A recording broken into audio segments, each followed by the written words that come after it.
Black woman told to use the back door at luxury hotel. Then she fired the general manager. Ma'am, the guest entrance is that way. Delivery staff use the back alley. The man's voice was sharp, curt, and full of quiet disdain. Vanessa Coleman blinked, momentarily caught off guard. She had just stepped out of her car, a sleek, midnight black Range Rover glistening under the Florida sun, and barely set foot on the marble entrance of the luxury hotel she owned when the insult landed. Her heels clicked softly on the pavement as she paused. "Excuse me?" she asked calmly, trying to give the man, his name tag read Mason, a chance to reconsider. But he doubled down. "This is a high-end property," he said with a patronizing smile. "We've had people try to sneak in this way before. Kindly take your deliveries to the service door. This entrance is for guests only." Vanessa didn't respond right away. Her eyes, hidden behind dark aviators, scanned the grand entrance of Coleman Lux Miami Beach, a name written in silver cursive just behind the man who was now barring her path.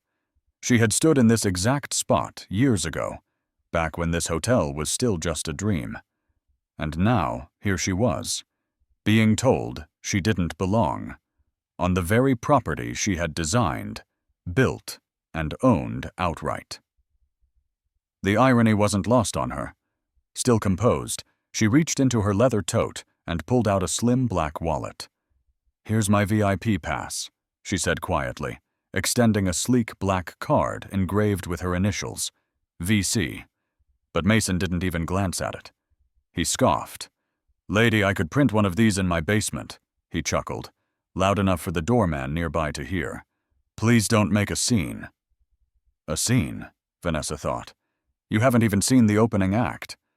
She kept her expression unreadable, though her heart was already pounding, not from anger, but from sheer disbelief. After everything she had built, after every deal, every sleepless night, every boardroom battle, here she was, being judged by the color of her skin and the simplicity of her outfit. She was wearing jeans. That was her crime. The lobby behind Mason glowed with golden chandeliers and jazz piano music playing faintly in the background. Vanessa looked past him for a long, quiet second. Then, with a voice low and deliberate, she said 6 words that would haunt him for the rest of his career. "Are you absolutely sure about this?" What he didn't know, what no one at that hotel realized, was that they were moments away from the biggest public reckoning in the history of the Coleman Empire, and it was already too late to stop it. Mason didn't flinch. In fact, he smirked as if her question amused him. "I'm very sure," he said with that same arrogant ease, like he was doing her a favor by not calling security. "You people always try this. Now move along before this gets awkward." Sound his words, "You people," landed like a slap across the face. Vanessa's jaw tensed, but she said nothing. Not yet. She studied him quietly, her posture still poised, her expression unreadable. A second passed, then another, and then the heavy glass doors behind Mason swung open with a gust of chilled air from the lobby. Out stepped a tall, severe-looking woman in a navy blue blazer and a tight bun.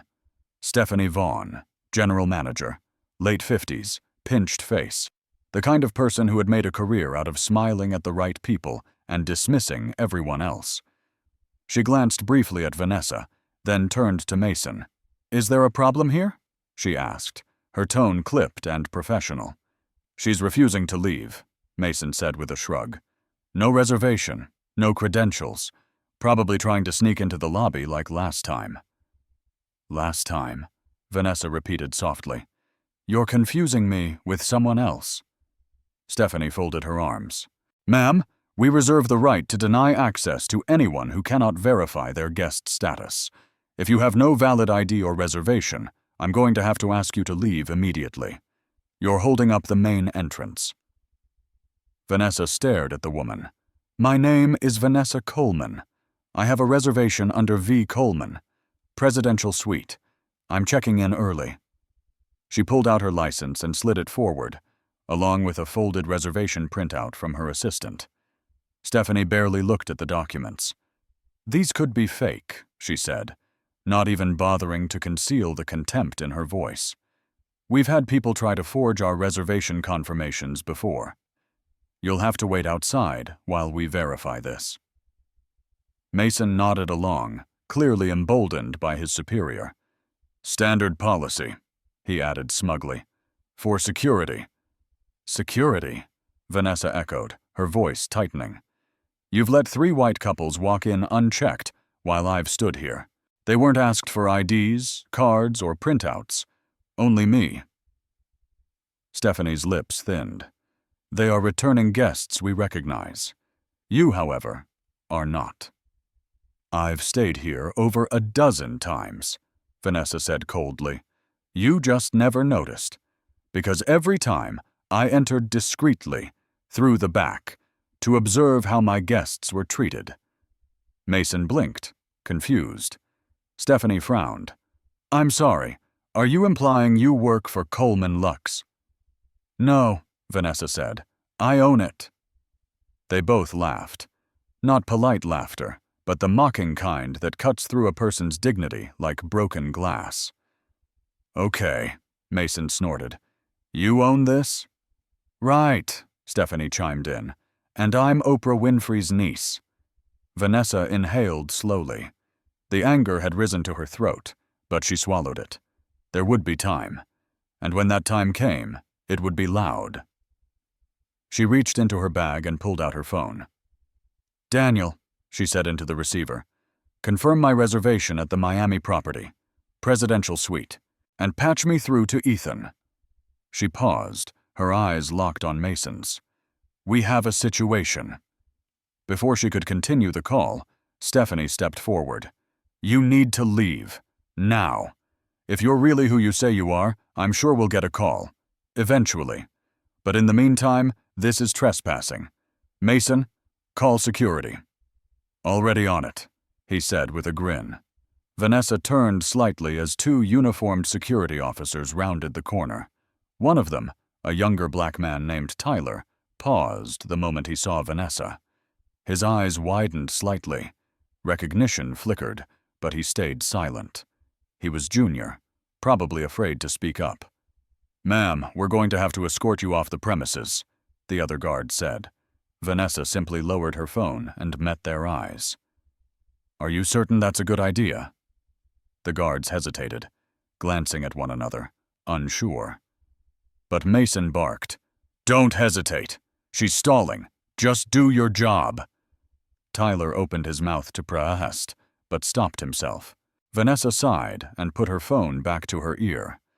"Ethan," she said calmly, "it's happening again." That was all she needed to say.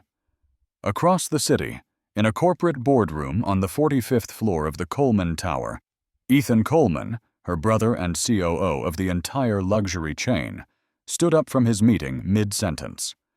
"Secure the footage," he told his assistant. "Get me everything from the Miami lobby, and tell our legal team to be on standby. I'm heading over now." Back at the hotel, Mason was still gesturing wildly. "You're not intimidating anyone with your phone calls, lady. This isn't your playground." Stephanie crossed her arms again. "Your attitude won't get you far here. You should have just left quietly." Vanessa adjusted the strap of her handbag and said nothing. The glass doors opened once more. A dark Maybach pulled up to the front. The driver stepped out and hurried around to open the door. Out came a tall man in a navy suit, sunglasses in hand. His voice carried as he stepped onto the pavement. "Ms. Coleman," he said loud and clear, "I apologize for the delay. We have everything confirmed. Your suite is ready, and Mr. Bennett is on his way. The board is assembling." Mason's mouth dropped open. Stephanie's smug expression vanished. Vanessa stepped forward calmly, brushing rain off her sleeve. "Last chance," she said softly. "Are you absolutely certain you want to continue this?" And in that moment, they realized, too late, that they had just humiliated the most powerful woman in their entire company. For a long, suspended moment, no one moved.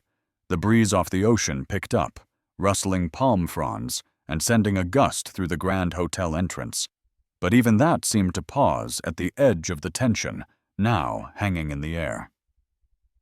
Mason stood rigid, mouth slightly open, eyes darting between Vanessa and the sharply dressed man who had just addressed her with polished deference. Stephanie, meanwhile, began to pale. Her arms, once confidently folded, now hung stiffly at her sides as the realization started to dawn. Not fully, not yet, but just enough to fracture her earlier smugness. The driver, now standing at respectful attention near the Maybach, stepped forward and opened the passenger door wider. "Ms. Coleman," he repeated, "we've cleared your entrance and alerted the executive wing. Security footage from the last 30 minutes is being backed up and flagged. Mr. Bennett will arrive in 15. Vanessa didn't look at him right away. Instead, she locked eyes with Mason once more. His smirk was gone, replaced by the unmistakable tremble of someone who had just realized the world beneath his feet was beginning to collapse. She didn't need to raise her voice. "You looked at me," she said calmly, "and decided I didn't belong. You judged my skin, my clothes, my quiet, and you thought that gave you permission to humiliate me." Mason tried to find his voice, but his throat seemed to close. I thought you were... I didn't... Stephanie jumped in, her voice brittle and desperate. "Ms. Coleman, there has clearly been a misunderstanding. You arrived without prior notice, and your attire..." "Stop," Vanessa interrupted, her tone flat but final. "Don't blame my clothes. You waved 3 other guests through in linen shirts and flip-flops. This wasn't about protocol. It was about perception." Behind her, hotel guests began to gather, sensing something was happening. A few phones were lifted discreetly, filming from behind sunglasses and tote bags. The security guards shifted uncomfortably. Tyler, the younger one, looked down, visibly ashamed. "Let's go inside," Vanessa said to her driver, "and have the GM's office ready. I won't be staying in the suite just yet." She turned and walked through the entrance that had been denied to her minutes ago. No one stopped her this time. Inside, the hotel lobby was bathed in warm, golden light. The jazz piano still played softly from the corner, and the scent of bergamot and sandalwood drifted faintly through the air. But everything felt hollow now, like a stage set exposed by harsh truth. As Vanessa passed the front desk, several employees glanced up and quickly looked away. No one offered a greeting. No one smiled. Not anymore. In the executive hallway just past the concierge, she paused at the door marked General Manager, Stephanie Vaughn, and waited for it to be unlocked.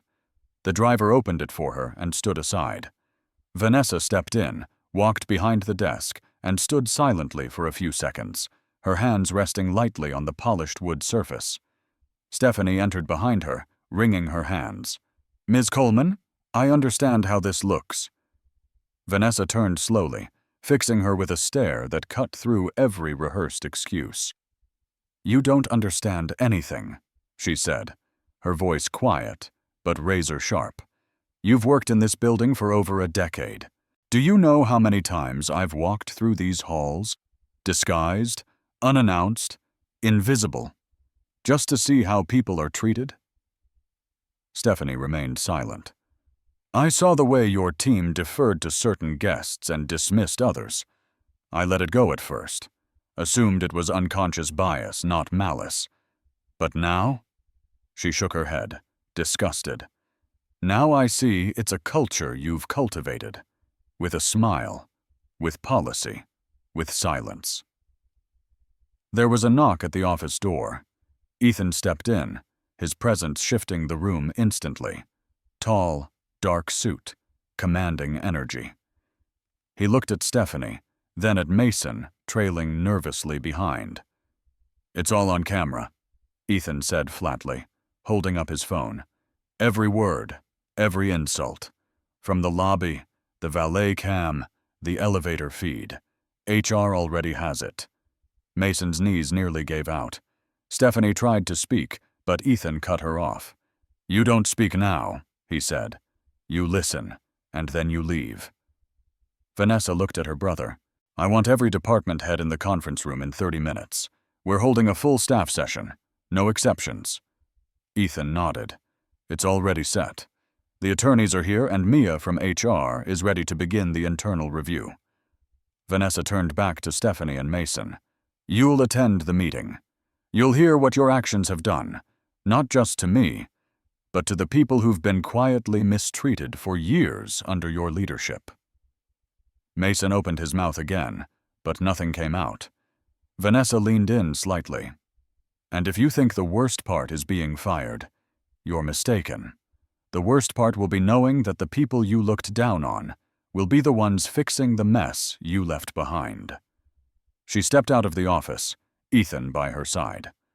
Outside, the gathering staff and a few guests parted instinctively, creating a path. For the first time in years, Vanessa didn't walk through her hotel as an invisible figure. She walked as herself, seen, known, and unshakably in command. 30 minutes later, the largest conference room in the hotel was filled to capacity.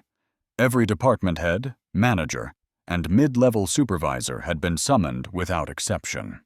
The room, usually reserved for luxury investor briefings or celebrity events, now carried a strange tension, as though the air itself had thickened with unease. The long, polished table stretched across the room, flanked by employees in crisp uniforms and expensive suits, some shifting uncomfortably, others wide-eyed and silent. At the head of the table stood Vanessa Coleman, no longer in her casual arrival attire.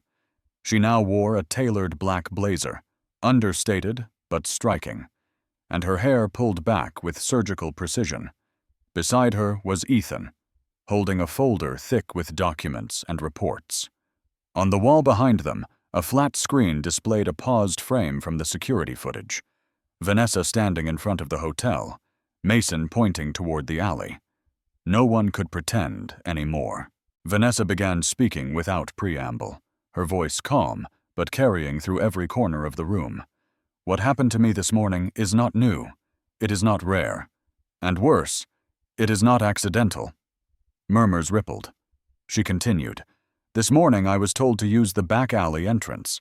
I was accused of trespassing. I was mocked, dismissed, and humiliated by people who work for me, on property I built, under a name that belongs to me."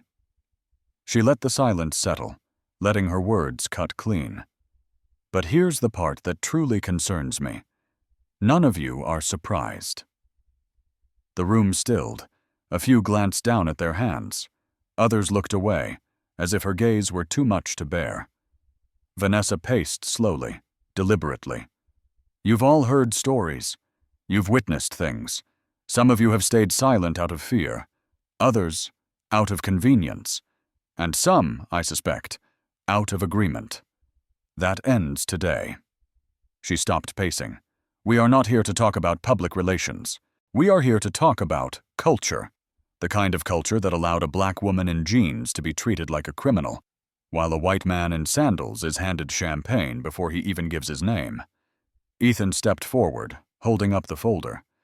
"This is a compilation of complaints over the last 2 years, formal and informal.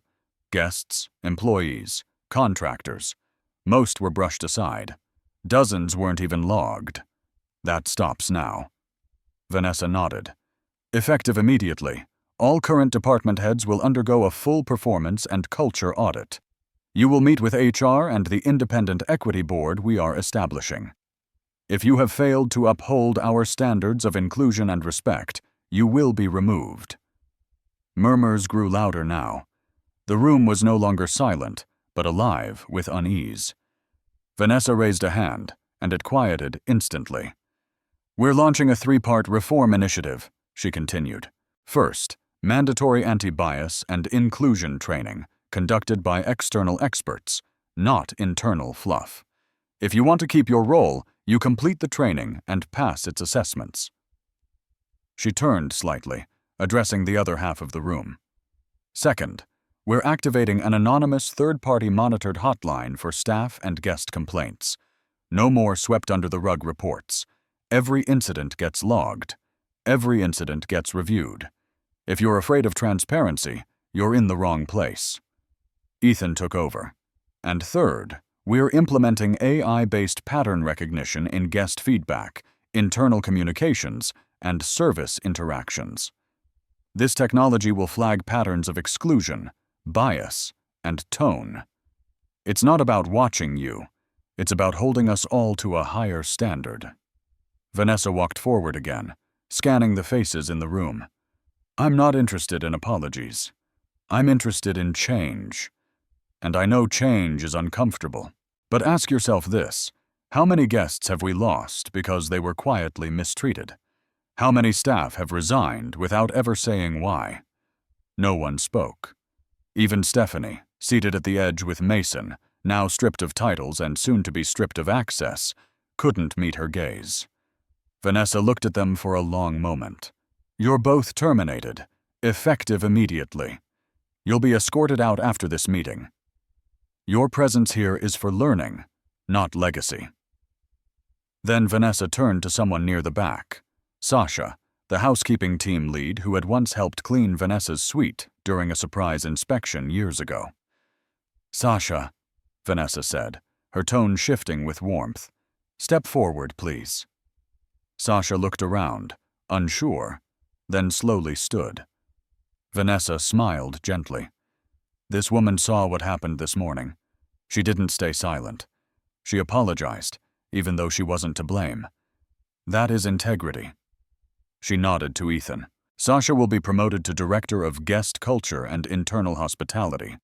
She'll work with HR and executive leadership to reshape this place from the inside out. Sasha's hands trembled. Her eyes brimmed with tears, but she smiled as the room, many reluctantly, clapped. Vanessa stepped back to the front, letting the applause fade. This isn't about one incident. It's about a foundation cracked by ignorance and silence. From now on, our company will be defined by who we lift up, not who we look down on. She paused one last time, then added, and to every employee watching this across our hotels worldwide. Yes, I am watching. Not to punish you, but to remind you, dignity is not a luxury in hospitality. It is the very heart of it. The room remained silent as Vanessa closed the folder and stepped away, the weight of change heavy in the air and entirely unstoppable. The following weeks were nothing short of transformational. What began as a deeply personal humiliation evolved into a sweeping reform that rippled through every corner of Coleman Lux's operations, not just in Miami, but across the globe. Vanessa didn't simply issue a few stern memos and disappear into boardrooms. She remained visible, present, active. She visited properties unannounced, sat with kitchen staff in break rooms, listened to stories from longtime housekeepers, bellhops, and maintenance workers, voices that had gone unheard for far too long. Her message was clear. Culture doesn't change from the top down unless the top walks shoulder to shoulder with everyone else. The hotel industry took notice. Media outlets ran headlines not just about the Miami incident, but about the way Coleman Lux was responding. CEO sparks cultural revolution in luxury hospitality, read one.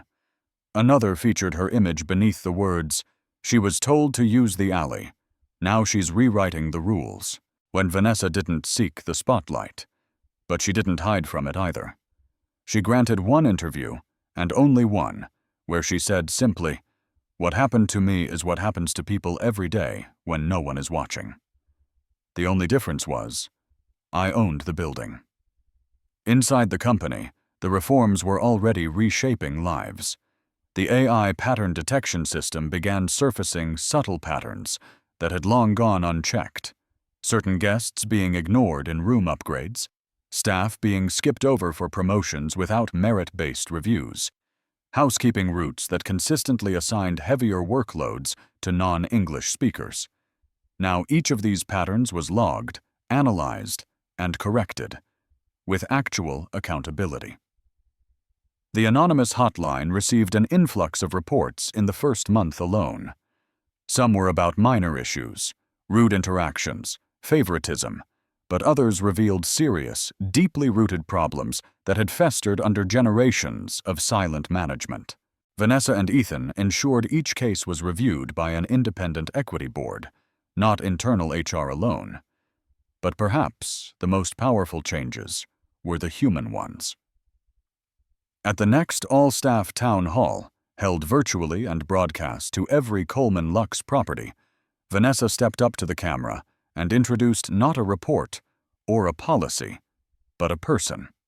Emma Rivera, a front desk agent from the Houston location, who had quietly organized her own peer training program after witnessing a colleague being mocked behind closed doors. Vanessa brought Emma on screen and promoted her to the first-ever regional culture advocate. "What we reward," Vanessa told the team, "is what we reinforce.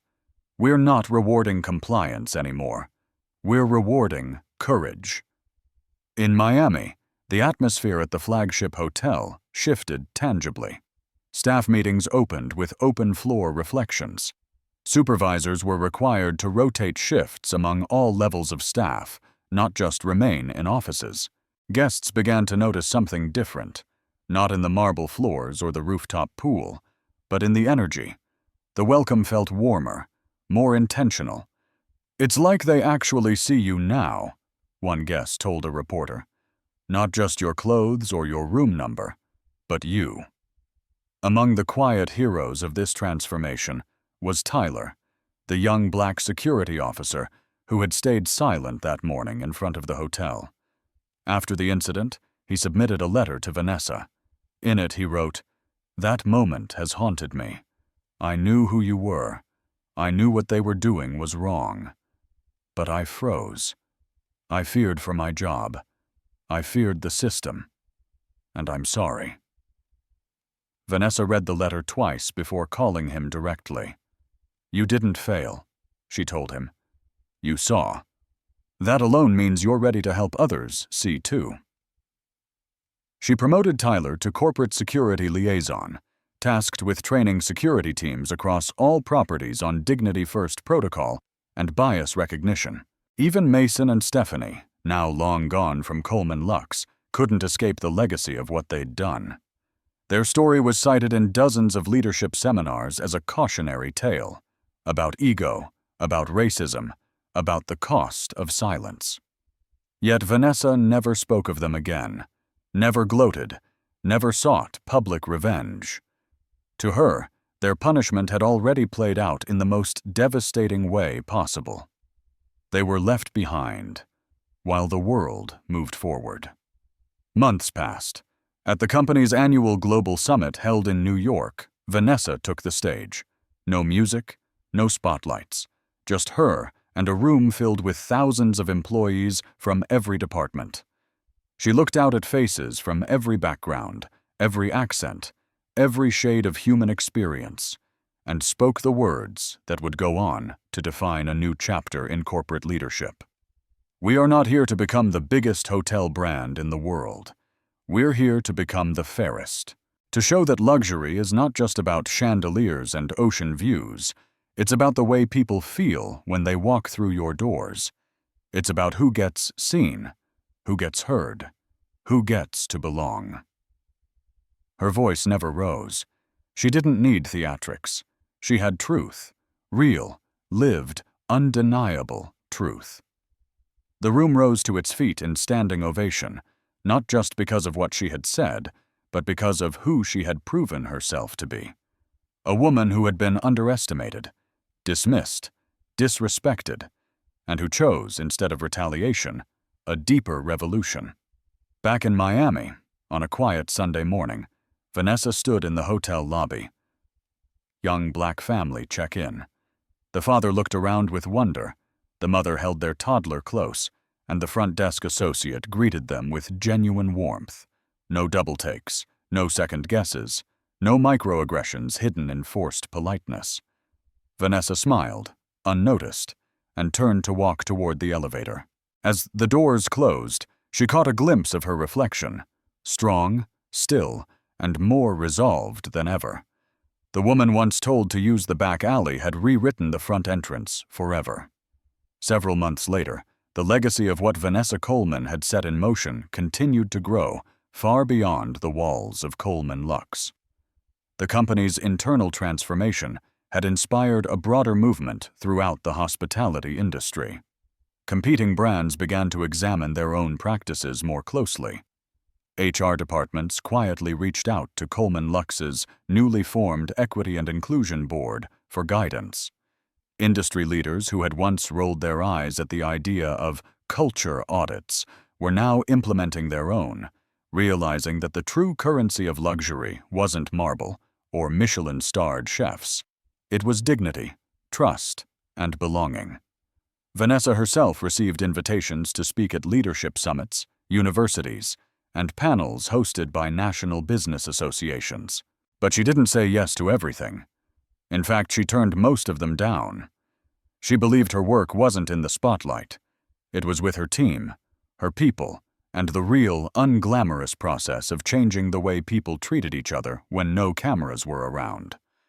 But there was one invitation she accepted.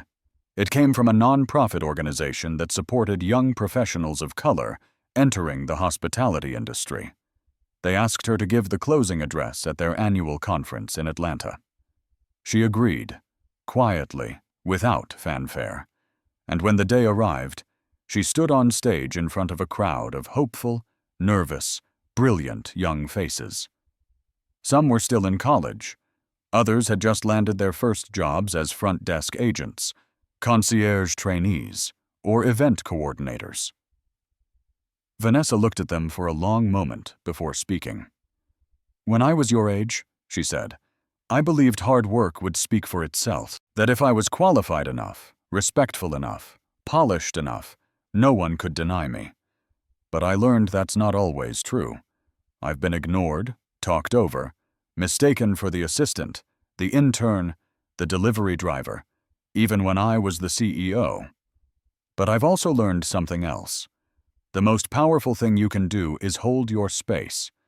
Don't shrink to fit someone's limited view of you. Stand in the fullness of who you are.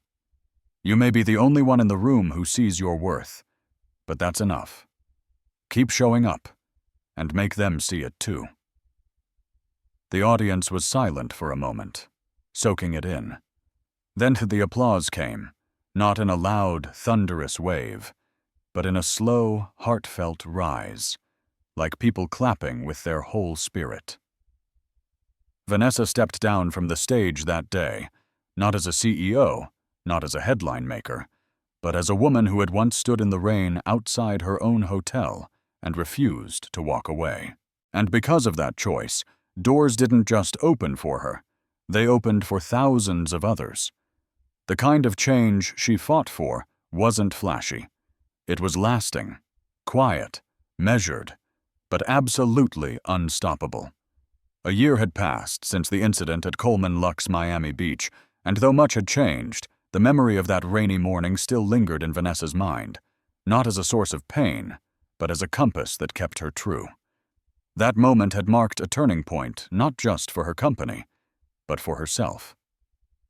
It was the day she stopped tolerating silence, the day she realized that being at the top wasn't enough if you allowed the floor beneath others to keep cracking.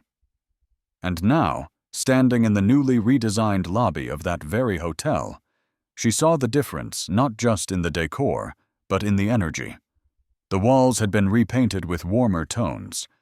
The art now featured local and underrepresented artists, and most importantly, the staff carried themselves with a sense of purpose. They knew they were part of something bigger than five-star service. They were part of a new standard. Vanessa took a slow walk around the space, nodding politely to a few guests and staff members who recognized her. She wasn't trying to be noticed. She had done enough of that in boardrooms and press interviews. Today wasn't about her. It was about witnessing the seeds she'd planted take root. She paused near the concierge desk, watching as a young Latina associate named Carmen gracefully assisted an elderly guest with accessibility needs. Carmen's tone was patient, her smile genuine. She didn't rush, didn't fake interest. She was fully present. Vanessa smiled. That's what dignity looked like in motion. A few minutes later, she found herself in the employee cafeteria, a space she had once insisted be upgraded from the cold, fluorescent-lit room it had been. Now it was bright, inviting, filled with soft seating, fresh fruit, clean meals and bulletin boards that included more than just schedules. There were anonymous thank you notes from coworkers, diversity spotlights, and even a rotating employee voice poster featuring personal stories from staff. One caught her eye. It was from a night cleaner named Kelvin. His message read, "For 18 years, I've worked behind the scenes. I used to think no one noticed. Then Ms. Coleman came and asked me what I needed to do my job better. She listened. Now I feel like I'm part of something." Vanessa blinked slowly, her chest tightening in the best possible way. She hadn't expected to see that. She certainly hadn't expected it to move her so deeply. She turned away and walked to the large windows overlooking the beach. Outside, the ocean shimmered under the early afternoon sun. Calm, bright, boundless, just like the future she'd fought for. As she stood there, her phone buzzed gently in her jacket pocket. It was a message from Ethan. "Just got out of the Culture Roundtable. 3 other hotel chains are adopting our audit model, and the senator's office called again. They want to know if you'll consider a commission on inclusive business standards. Call me when you can." Vanessa smiled faintly, but didn't respond right away. She slipped the phone back into her pocket and took another breath of ocean air. Her work wasn't done. It never would be. Because changing a company is one thing. Changing an industry is another. But changing a mindset, changing the way people treat each other in the smallest, quietest moments, that was the work that mattered most. And that work wasn't about being seen. It was about seeing others, giving them space, respect, voice. Vanessa knew she would keep showing up, in boardrooms, in back rooms, in break rooms, wherever there were people worth fighting for. She knew now that the real measure of leadership wasn't how much power you had. It was how many people felt powerful because you led. Weeks later, Vanessa found herself standing in front of a quiet room full of strangers. Again. But this time, it wasn't a corporate boardroom, a luxury summit, or a high-profile event. It was a high school gymnasium in Newark, New Jersey. The air smelled faintly of floor wax and old bleachers, and folding chairs had been set up in uneven rows. No stage, no lights, just students, mostly juniors and seniors, waiting to hear from a successful businesswoman they'd been told was coming to speak. A few scrolled on their phones, others whispered among themselves. Vanessa had been invited by an English teacher named Mrs. Jameson, who had reached out after reading about the Miami incident in an educational magazine.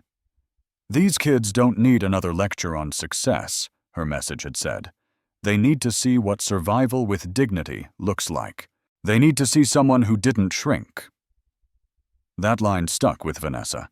She'd declined dozens of offers recently, but this one she'd said yes to almost immediately. She walked to the front of the room, not carrying notes or a speech, just herself. The same way she had walked through that hotel entrance the day she was turned away. Calm, present, unapologetically real. "Hi," she said simply. A few heads turned. "My name is Vanessa Coleman. I run a global hotel brand. I used to think that would mean something. That once I had the title, the office, the bank account, I'd finally stop having to prove myself." She paused. "But here's the truth. Some people will never see you, no matter how high you rise. So the question isn't whether they'll recognize your value. The question is, will you?" The room grew quieter. Phones were lowered, eyes lifted. I've been in rooms where I was ignored, rooms where I was insulted, and rooms where I was underestimated so badly the people insulting me didn't realize I owned the building they were standing in. A couple of students looked up with surprise. She nodded. Yeah, that happened. I walked into a hotel I own, and I was told to use the back alley. Told I didn't belong. Told I was making people uncomfortable. And the people saying that didn't even pause to wonder if they might be wrong. That's how deep assumptions can run. But I didn't yell. I didn't argue. I let them speak. I let them show me who they really were. And then I reminded them, calmly and powerfully, who I really am. She took a slow step forward. Let me tell you something I wish someone had told me in high school. The world won't always be fair. It won't always be kind. But you are not here to beg for a seat. You are here to build the table if you have to. And when you build it, make room for people who've never had a chair before. A girl near the back raised her hand, a little uncertain. What do you do? She asked. When no one believes you belong. Vanessa looked at her. Her voice was soft but firm. You believe it harder. You belong the moment you decide you do. That belief won't stop people from doubting you, but it will stop you from doubting yourself. The room remained still. One of the boys in the front row shifted forward, elbows on knees, nodding slightly as if letting the words in. Vanessa glanced around, scanning the faces. So many of them reminded her of her younger self, sharp-eyed, cautious, tired of being preached to, but hungry for someone who wouldn't lie. I didn't come here to impress you, she said finally. I came to remind you, the world will not always reflect your value. That doesn't make it less real. You will have to carry it yourself, sometimes in silence, sometimes in storms. But if you can do that, if you can keep your dignity even when no one hands it to you, you will be unstoppable. Not because you yelled louder, but because you stood longer. The bell rang faintly in the distance, but no one moved. Mrs. Jameson, off to the side, wiped her eyes discreetly. Vanessa gave one final nod, her voice steady. One day, someone might try to tell you to go around back. Let them. Just make sure they remember you when you come through the front door anyway. And with that, she turned and walked out of the gym, not waiting for applause, not expecting it, because the lesson had already been delivered, quietly, just like the revolution she'd started.